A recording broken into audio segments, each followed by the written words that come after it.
Assalamualaikum warahmatullahi wabarakatuh. Perkenalkan, nama saya Farid Al-Husaini. Di sini saya akan sedikit membahas resensi bab 5 tentang keadaan mewaspadai ancaman kedudukan Negara Kesatuan Republik Indonesia. Yang pertama meliputi ancaman di bidang sosial dan budaya, ancaman di bidang politik, dan ancaman di bidang sosial budaya. Merupakan ancaman non-militer yang dinilai dapat menempatkan terancam kedaulatan negara, keutuhan wilayah negara, serta keamanan seluruh bangsa dalam bidang sosial dan budaya negara kita.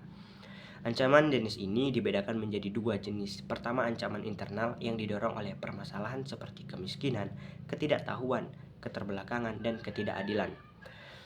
Permasalahan seperti ini, jika tidak dikendalikan, akan menjadi titik awal munculnya permasalahan seperti salah konfirmasi atau perpisahan, memisahkan diri, terorisme dengan kekerasan, dan konsekuensi bencananya.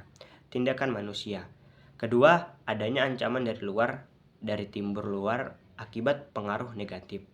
Dari globalisasi timbullah yang pertama perjuangan hidup konsumen dan selalu mengonsumsi barang-barang dari luar negeri.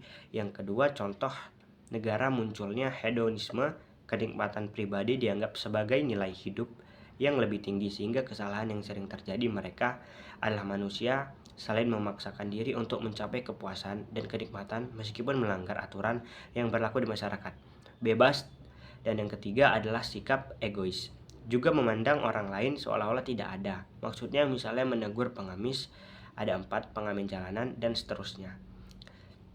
Gejala westernisasi atau gaya muncul, anak perempuan memakai rok mini dan anak laki-laki memakai anting. Lalu yang terakhir adalah terkikisnya nilai-nilai agama. Dalam kehidupan masyarakat, ancaman di bidang pertahanan dan keamanan yang ada di bidang pertahanan dan keamanan pada umumnya berupa ancaman militer.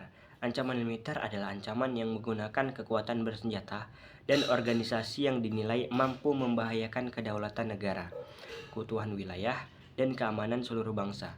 Berikut adalah beberapa cara ancaman militer. Pertama, ada agresi. Agresi adalah serangan suatu negara terhadap negara lain, merusak dan membahayakan suatu benda. Kedua, yaitu inflasi. Inflasi merupakan suatu bentuk eskalasi agresi besar-besaran dengan menggunakan kekuatan militer bersenjata yang dikerahkan untuk menyerang dan menduduki suatu wilayah. Bangsa Indonesia pernah merasakan pahitnya diserbu atau diserang oleh Belanda yang ingin menjajah Indonesia sebanyak 2 kali. Tepatnya pada bulan Juli 21 tahun 1947 dan 11 Desember AKB 48. Ketiga adalah tindakan pelanggaran zona maritim, ruang udara, dan benua Indonesia oleh negara lain. Contoh tindakan pelanggaran teritorial adalah penangkapan ikan di negara lain yang memindahkan perbatasan ke negara lain dan melintasi batas negara atau daerah secara ilegal tanpa izin dari negara dengan tontonan. Keempat, pemberontakan bersenjata. Mentransformasi bangsa Indonesia pernah mengalami serangkaian aksi pemberontakan bersenjata yang dilakukan oleh gerakan radikal seperti Permesta, juga Semprot, PKI Madiun, G30 PKI Pernikahan. Kelima adalah sabotase. Diartikannya sebagai pemusnahan atau tindakan merusak serangkaian fasilitas, objek, dan fasilitas vital militer yang strategis bagi bangsa Indonesia. Misalnya seperti perusahaan, infrastruktur, jalan atau fasilitas umum. Yang keenam adalah kegiatan spionase. Kegiatan spionase adalah kegiatan yang dilakukan oleh agen rahasia untuk mencari dan mendapatkan rahasia dari negara lain, ditutup dengan memanfaatkan kemajuan ilmu, pengetahuan, dan teknologi sehingga tidak mudah untuk dideteksi. Kegiatan tersebut merupakan salah satu bentuk ancaman militer yang memerlukan penanganan khusus untuk melindungi kepentingan pertahanan dari kebocoran yang akan dimanfaatkan oleh pihak lawan. Contoh spionase adalah spionase M16 di Iran, memata-matai kita di Indonesia, dan aksi spionase bersenjata Indonesia.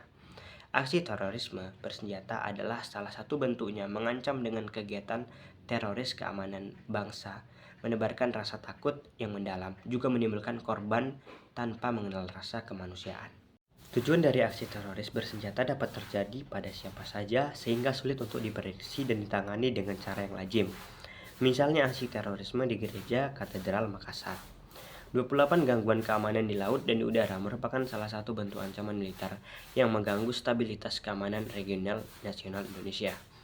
Bentuk gangguan keamanan di laut dan udara mempunyai perhatian prioritas pada pemeliharaan pertahanan negara, termasuk pembajakan atau pencurian, penyelundupan senjata, amunisi dan bahan peledak atau bahan lainnya yang dapat membahayakan keamanan negara, penangkapan ikan secara ilegal atau pencurian sumber daya laut, termasuk pencemaran lingkungan hidup juga merupakan suatu permasalahan berupa terganggunya keamanan di laut.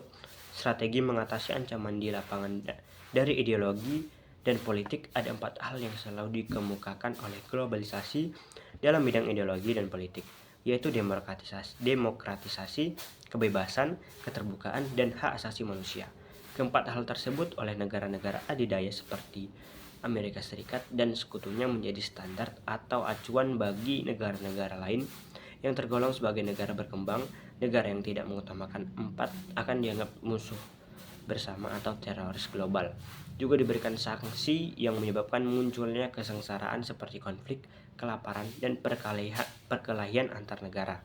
Indonesia sendiri menganut paham tersebut. Demokrasi Pancasila harus mampu menumbuhkan pemerintahan yang kuat, mandiri, tahan terhadap ujian, dan mampu mengelola konflik kepentingan. Bangsa Indonesia harus mampu menunjukkan keberadaannya sebagai negara yang baik dan merdeka, namun tidak meninggalkan pergaulan dan kerjasama dengan negara lain untuk mewujudkan bangsa ini. Indonesia harus segera mewujudkannya.